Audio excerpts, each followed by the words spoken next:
Hi everyone, welcome back to our channel. So today we are going to learn about how to message multiple people on Facebook in iPhone. Messaging multiple people at once on Facebook Messenger is easy and can save you time. So let's walk through how to message multiple people at once. First, find the Messenger app on your home screen. Now click on it. Now you are on the Messenger app. Find one person you want to send the message. You can either scroll down or search it on the search bar. Now click onto the chat of the person. Now type the message you want to send. After typing the message, send it.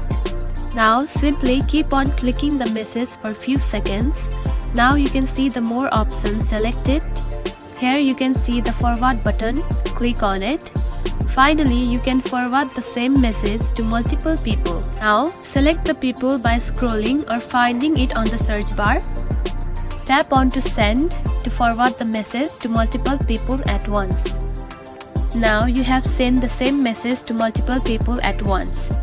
And if you want to send the message to more than 5 people, simply do the process again.